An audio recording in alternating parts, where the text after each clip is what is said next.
if I decided to go up against you, I mean, what chance would I have had? Answer? Zero. Absolutely none whatsoever. It's a tricky thing to create a genre movie when the genre isn't really popular. It is also tricky to adapt a long-forgotten TV show and bring it up to the big screen. So it took a creative director that has an ace actor in the back pocket to try and capture a bit of magic in order to refresh an old TV Western tale. But is the movie any good? Let's find out. I'm Meffistoe. Like, share, and subscribe because this is my review of the movie Maverick. I don't like being teased. Hey, my friend, I'm sorry. Not to be confused with Top Gun Maverick, Maverick from 1994 is a comedy western based on a TV show of the same name. The movie was directed by Richard Donner and written by William Goldman. Maverick had an easy and fast production, however, it started off rocky, with William Goldman stating that he had several different versions of the screenplay. One of them had Maverick learning real card magic from a kooky old lady. Donner even shot the scene with Linda Hunt as the sage lone hermit teaching Maverick, but that was cut because it didn't really fit with the rest of the theme of the movie. However, there is that magical touch that comes into play later in the movie, but it's not really in the way you think. I believed I had a gift. That if I thought hard enough about a card, I'd be able to cut straight to it. The story of the film follows Brett Maverick, a card shark and a gunslinger who wants nothing but to collect cash from debtors in order to raise $25,000 to enter a poker tournament in a few days. Probably I should have known there was bad luck on the horizon when my horse got stolen and I had to replace it with something less than a thoroughbred. He tries to earn some in a local saloon after his banker friend defaulted on the debt. That card game turns ugly, however he does make friends with Annabelle Bransford, who tries to rob him later on in the night. Well, don't get mad at me. I can't help it if you're a miserable thief. I'm a very good thief, mister. I've just been having a stroke of bad luck, that's all. And then in the morning, he links up with Marshal Zane Cooper, who's supposed to be guarding a stagecoach. But he seems to leave the dirty work to poor old Brett. Give me a hand. Don't you ever try and help me again.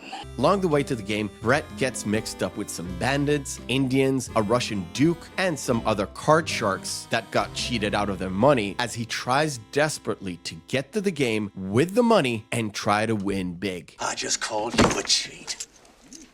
Well, you also called me gutless, but I figured you would just... First of all, I have to say that this movie is one of my favorite Mel Gibson roles ever. It combines Gibson talent to mix in deadly serious and playful funny, all within the same character. It's a sort of a role that fits him like Lethal Weapon or Bird on a Wire, although it's not as serious as Lethal Weapon and definitely not as goofy as Bird on a Wire. Gibson really shines in the comedic moments of this movie, and there's a lot of them. Plus, you feel his frustration as some of his cons to get money don't quite go as predicted, and us as audience feel that frustration. Brett, my name is Brett. Brett, you're Annabelle. He's Cooper. I'm Brett. It's tantamount to shooting me at a time like this. As the leading lady, we got Jodie Foster, and this is honestly the first time and probably the only time I've seen her play in a comedic role like this. Annabelle Bransford is a woman out of time. She's a card player at a time where women did not play cards. She's a con artist, but she's also a damsel in distress, especially when it fits her. She plays off great opposite Gibson, especially in the comedic moments or the comedic bits, but in the more serious moments when they had to show love, I couldn't really see the chemistry on screen, but if you did, please tell me in the description down below. Exactly how much money was it? What kind of an animal are you? Vulture. Exactly how much money was that, ma'am? $30,000. As for Zane Cooper, the role fell on James Garner. Garner played the original Maverick on TV, and that character was a much different character than it is in the movie. Donner didn't even think about casting Garner. He wanted Paul Newman, but he refused. But with all things considered, Garner actually played off great as the straight man to Gibson's erratic. Plus, I didn't know it at the time, but Garner had a really terrific comedic timing. But what he did to the movie was also bring his typical Garner gravitas, and it worked well within this trio. Remove your hands from the lady.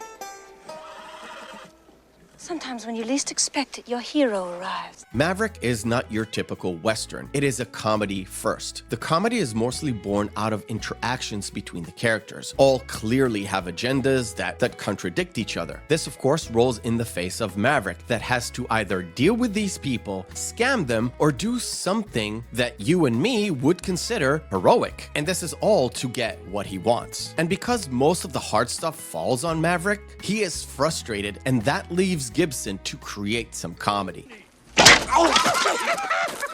That's not funny. It hurts, didn't it? Anybody who shoots my bow can't use their hand for at least a half a day. Because this is a Donner film, none of the humor is really crass or crude, but all because he puts his characters in these situations. Plus, he manages to give the audience a nod to his previous films, i.e. Lethal Weapon franchise. And this is only if they know the joke and they pay attention. It just made the first encounter that Maverick has a little bit more absurd and funny, even though it was a serious situation. And to my personal taste, it was my favorite moment in the movie. Hey! Oh, sorry. Give me that. I will, of course, highly recommend you pick up this movie to watch. If you have not seen a Western before, it is a great introduction to the genre because it does contain all the elements you want from a classic Western. It is not just the setting, it is also the essence. It has some great subtle comedy and some not so subtle comedy done by 3 really good, skilled actors and their supporting cast. And above all, it is a fun and enjoyable watch, and as a casual movie, I sometimes slap it on the screen every once in a while just to have a laugh. And I really don't know why it's got some bad reputation or low scores on IMDb or Metacritic. So what do you hear? Huh? Nothing. I just thought I should take a little nap before sundown, you know. Sneak up on them in the dark. I thank you for watching, and remember, hope is a good thing, maybe even the best of things, and no good thing ever dies. I'll see you on the next video.